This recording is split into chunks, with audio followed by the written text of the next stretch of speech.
With more than 19,000 stores worldwide, Starbucks is digging into everybody's pocket. Recent studies show that the average coffee lover spends more than $900 a year on this.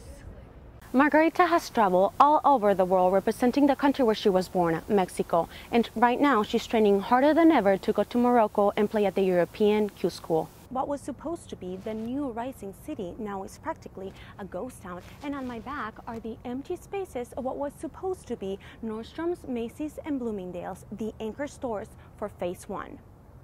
Here in Phoenix, despite the high temperatures, people are doing everything they can to try to keep the spirit of Christmas alive. Families are willing to spend over $300 on a live Christmas tree in order to assist in their holiday mood. That's right, Christina. Around 6 o'clock this evening, an 87-year-old man who has been identified as Edward Leckie was hit by a car when he was crossing North 19th Avenue. The victim was taken to local hospitals where unfortunately he died. Now the driver was not hurt and police say it's very unlikely that he will face any charges. Now the problem is that this is not uncommon in the state of Arizona. From January to September, we have had 26 different accidents involving pedestrians. So people, whenever you're crossing the street, make sure to look both sides of the driveway and to always use the crosswalk. Reporting live from Phoenix, Pamela Padilla. Just a few hours ago, a district judge made a major ruling in the SB 1070 controversy. Effective immediately, law officers can start enforcing the most debated part of the immigration law, the so-called Show Me Your Papers rule. U.S. District Judge Susan Bolton ruled that police in Arizona can immediately start asking about immigration status while enforcing others' laws. It's the latest milestone in the 2-year legal battle over the law. Opponents of the law asked the judge to block this part of the SB 1070, saying it was racist and will lead to racial profiling. And that's all the time we have for now. Thanks for joining us tonight. We'll be back here tomorrow night for the latest in news, weather, and sports. Good night. Desert Ridge Mall is one of the busiest malls in North Phoenix, full of entertainment, packed restaurants, and happy shoppers.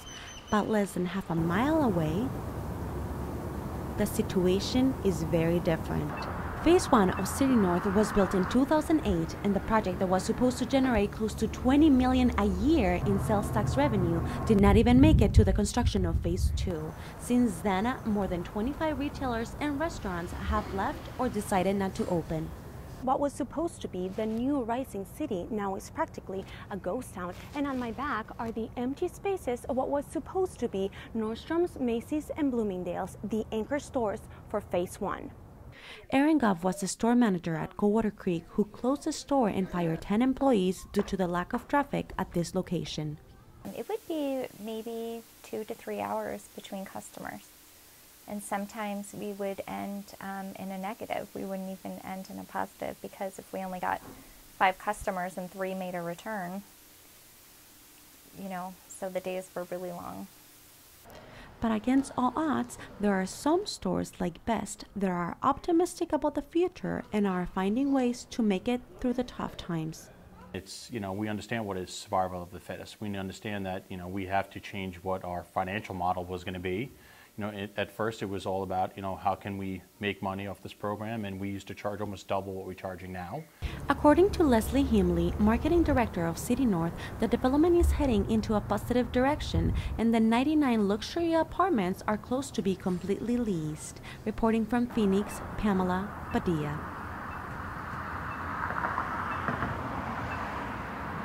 Since a young age, Margarita Ramos decided to follow her dream and pursue a career in golf, and her hard work and determination finally paid off last month when she played her first tournament as a professional golfer.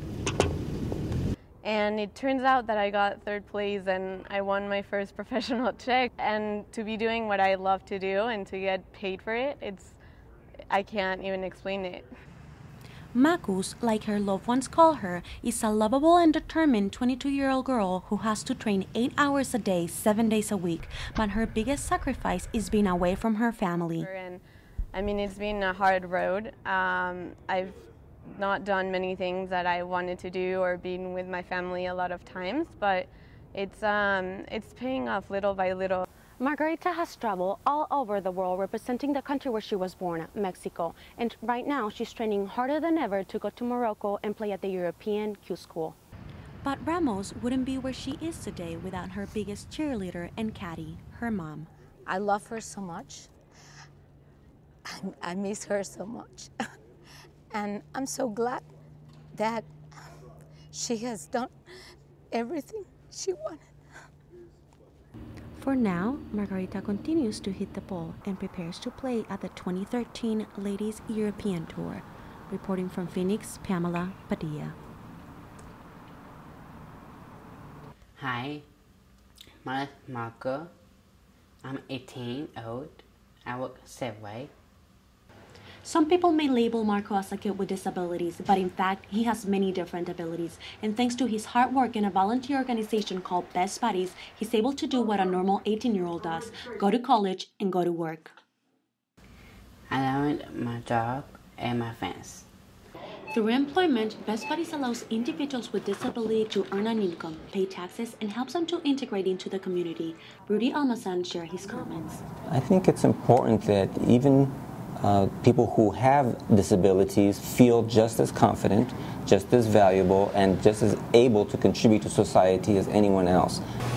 Best Buddy helps more than 2,000 residents in the state of Arizona, and it touches the life of more than 100,000 individuals by involving teachers, family, and friends into different events and programs.